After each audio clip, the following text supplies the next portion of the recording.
നമസ്കാരം. സർക്കാരുമായി ബന്ധപ്പെട്ട അറിയിപ്പുകൾക്കും മറ്റു വാർത്തകൾക്കും വേണ്ടി ഈ ചാനൽ സബ്സ്ക്രൈബ് ചെയ്യാനും തൊട്ടടുത്ത ബെല്ലൈക്കൻ എനേബിൾ ചെയ്യാനും മറക്കാതിരിക്കുക. റോഡ് അപകട കേസുകൾ പൂർണ്ണമായി നീതിയുക്തമായ നഷ്ടപരിഹാരം നൽകാൻ കോടതികൾ ശ്രദ്ധയാക്കണമെന്ന് സുപ്രീം കോടതി. വാഹനാപകടത്തിൽ 60% അംഗവൈകല്യം സംഭവിച്ച വ്യക്തിക്ക് ഹൈക്കോടതി അനുവദിച്ച 35 ലക്ഷം രൂപ നഷ്ടപരിഹാരം 48 ലക്ഷമാക്കി ഉയർത്തിക്കൊണ്ടായിരുന്നു ജസ്റ്റിസുമാരായ സഞ്ജയ് കരോൾ, PB വരാലെ എന്നിവരടങ്ങിയ ബെഞ്ച് ഇക്കാര്യം വ്യക്തമാക്കിയത്.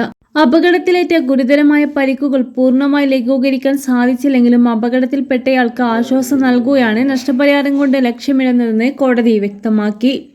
2009 ബിടെക് വിദ്യാർത്ഥിയായിരിക്കെ അപകടത്തിൽപ്പെട്ട മധ്യപ്രദേശ് സ്വദേശി അതുൽ തിവാരി എന്ന വ്യക്തിക്കാണ് കോടതി നഷ്ടപരിഹാര തുക ഉയർത്തിയത്. സുഹൃത്തിനൊപ്പം മോട്ടോർ സൈക്കിളിൽ സഞ്ചരിക്കുകയായിരുന്ന അതുലിനെ തെറ്റായ ദിശയിൽ അശ്രദ്ധമായി ഓടിച്ച ട്രക്ക് ഇടിക്കുകയായിരുന്നു.